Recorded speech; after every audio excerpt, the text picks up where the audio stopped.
అంతరిక్షకి వెళ్ళటం రావటం, అది సెన్సేషన్ అవటం, 16 దేశాలు ఆవిడ్ని కొనియాడాయి. సుమారు ఆవిడకి ₹1,00,00,000 వరకు మొన్న 50 లక్షలు ఇచ్చారు. ఇప్పుడు ₹1,00,00,000 వరకు అవసరం.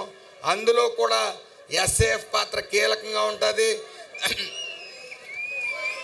నేను ముఖ్యంగా ముఖ్యమంత్రి గారి దగ్గరికి వెళ్ళి ఈవిడికి ₹1,00,00,000 అందజేసే విషయంలో నా పాత్ర పూర్తిగా ఉంటుంది. అలాగే మరొకసారి మీ అందరికీ కూడా ఒక్కసారి ఈ రోజున 2-3 సార్లు నేను కింద పడ్డాను. లెగలేని పరిస్థితుల్లో ఉన్నప్పుడు మీరందరూ కూడా నువ్వు లెగని చేతులు పట్టుకుని లేపిన మీ అందరికీ కూడా శిరస్సు వంచి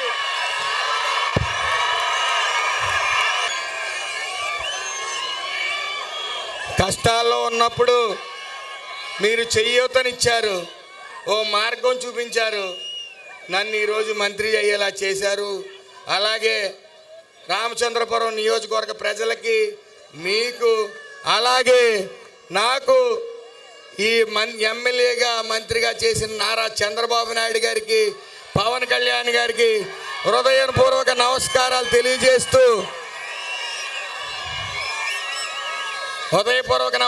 తెలియజేస్తూ ఈ సుభాష్ బతుకున్నంత కాలం లోకేష్ టీమ్గానే బతుకుతాడని మాటిస్తూ మరొకసారి, అలాగే ఒక్కసారి సోదరులారా, నేను ఈ ప్రభుత్వం కానీ నేను కానీ మీకు సేవ చేశాను, మీ కష్టాల్లో మీ దగ్గర ఉన్నాను, ఎల్లవేళలా మీతో ఉంటున్నాను, మీ మనిషిగా ఉంటున్నాను, ప్రజలకు అందుబాటులో ఉంటాననుకుంటేనే ఒకసారి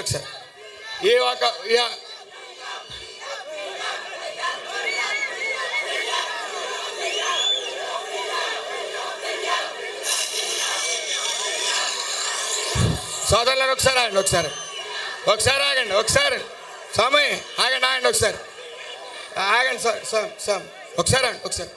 అయితే ఒకసారి ఆగండి.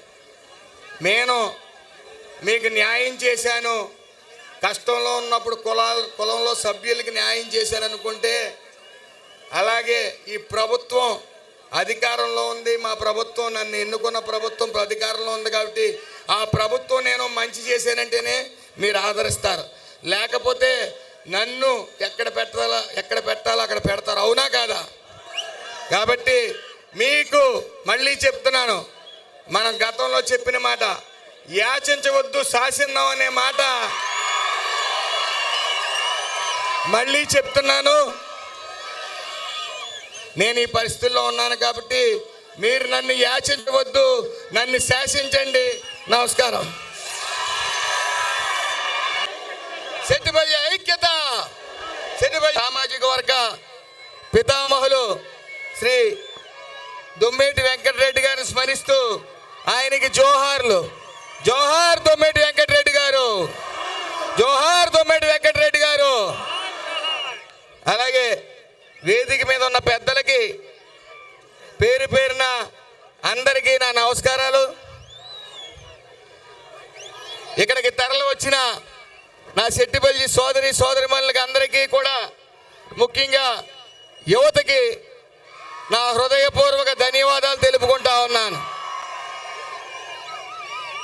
ఈ యొక్క సమావేశం ముఖ్య ఉద్దేశం ఒకటే, పార్టీలకు అతీతంగా సంవత్సరానికి ఒకసారి సెట్టిపల్లి పండగ జరగాలి. అది కార్తీక మాసం ఆఖరి ఆదివారం. మరి ఈరోజు సెట్టిపల్లి పండగగా జరుపుకుందామని గతంలో నిర్ణయించాం.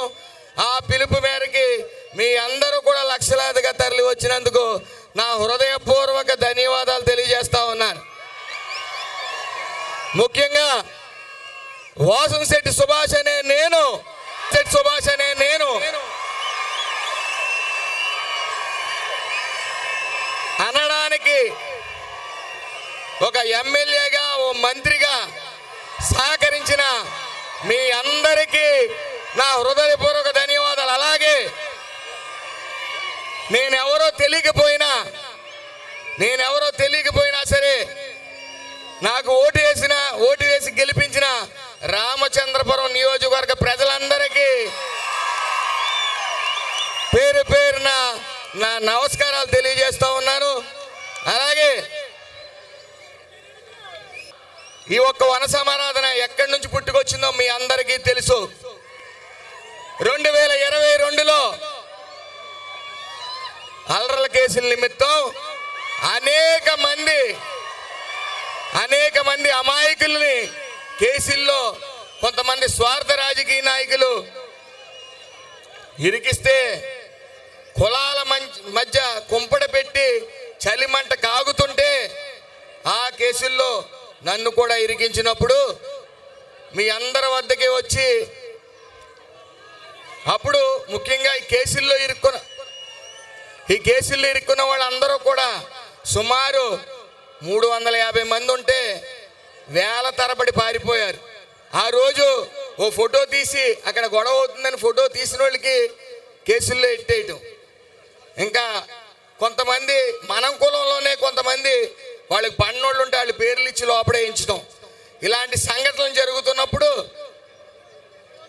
చాలామంది 100 రోజులు జైళ్ళు గడిపి 110 రోజులు జైళ్ళు గడిపి బయటకు వచ్చిన వాళ్ళు నా దగ్గరికి వచ్చి ఒకే ఒక్క మాట అన్నారు, అన్న ఎందుకు పుట్టాము ఈ కులంలో, అనవసరంగా పుట్టామన్న మాట ఆ రోజు అన్నారు. ఆ రోజున కాదు, మన కులం మన వెంట ఉంటుంది, మనని అమాయకులని నమ్ముతుంది, కానీ పరిస్థితులు బట్టి బయటికి రాలేకపోతున్నారు. ఈ వన సమారాధన పెడదాం, ఖచ్చితంగా జనాల మధ్యకి వెళ్దాం, వాళ్ళు మీరు అందరూ మనోధైర్యాన్ని ఇస్తారని, ఒక ఓదార్పునిస్తారని చెప్పి మేము ఆ రోజున సెట్టిబల్జీ వన సమారాధన జరుపుతూ ఉంటే కొంతమంది నాయకులు మళ్ళీ దీనికి వ్యతిరేకంగా పెట్టడం, అక్కడ మరీ ముఖ్యంగా యువత ఆ రోజు చేతిలోకి తీసుకుంది ఐక్యతని. అటు ఎటు వెళ్లకుండా ఇక్కడ పెట్టినప్పుడు 2022లో సుమారు 50,000 మంది దాటి వచ్చి మొత్తం అమాయకంగా ఇరుక్కున్న కేసులు ఇరుక్కున్న ప్రతి ఒక్కరికి మీరు ఒక ధైర్యాన్ని ఇచ్చారు. అవునా కాదా? నేను చాలా అదృష్టవంతుడిని నీ కులంలో పుట్టాను. ఎందుకంటున్నానంటే ఈ మాట ప్రత్యేకించి ఎందుకంటున్నానంటే, గతంలో మా తాతయ్య గారి కోరిక ఓ చైర్మన్ చెయ్యాలని.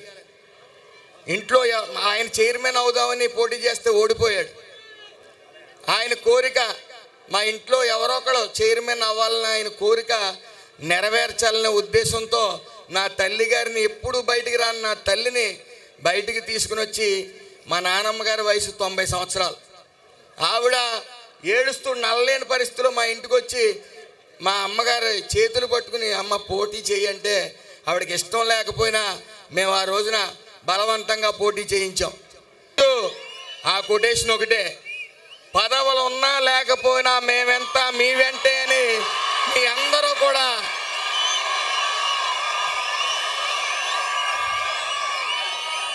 మీరందరూ కూడా నాకు వెన్నుముకనిచ్చారు. పడిపోయే నన్ను ఆ రోజు నిలబెట్టారు. తర్వాత మళ్ళీ నన్ను అమాయకంగా, నాకు ఏ సంబంధం లేకుండా నన్ను చాలామందిని కేసుల్లో ఇరికించినప్పుడు ఏంటిది ఎవరో కూడా స్పందించట్లేదు, వినాలి ఇచ్చినప్పుడు కనీసం పలకరింపుకు కూడా ఎవరింటికి వెళ్ళని వైను, ఏంటి దుర్మార్గం, మాకేమీ తెలియదు, అమాయకంగా ఇరుక్కున్నాం, కనీసం పలకరించడానికి ఎవరు రాలేదు, ఏంటి దారుణం అనుకున్నప్పుడు మళ్ళీ వచ్చారండి సెట్టిబల్జీ యువత పెద్దలు. మిమ్మల్ని పడనివ్వం, మేము చూసుకుంటామని చెప్పి మా వెన్నెముకగా నిలిచి, ఆ రోజు నేను ఒక్కడనే బెయిల్ పెట్టుకుని యాంటిసిపేటరీ బెయిల్ పెట్టుకొచ్చినప్పుడు ముందు నాతో 10 మందే ఉన్నారు. ఆ 10 మంది 100 అయ్యారు, 100,000 అయ్యారు, 1,000 లక్షలు అయ్యారు. ఆ రోజే చెప్పాను, నేను ఓ సభలో చెప్పాను, మనం యాచించవద్దు శాసిద్దామని చెప్పాను. మన ఎవరిని యాచించలేదు ఆ రోజు కేసులు ఎత్తమని. ఆ రోజు మనం ఎవరిని కూడా యాచించలేదు, మనం కేసులు ఎత్తమని చెప్పి. ఈ మీటింగ్ వేసి మేము అమాయకంగా ఇరుక్కున్నాం, లక్షల మంది చేరాం, తీస్తారా తీరా కేసులు అన్నప్పుడు వెంటనే ప్రభుత్వం దిగొచ్చింది, కేసులు ఎత్తింది. మళ్ళీ కోర్టులో వేయించే కేసులు ఉండేలా చేశారు.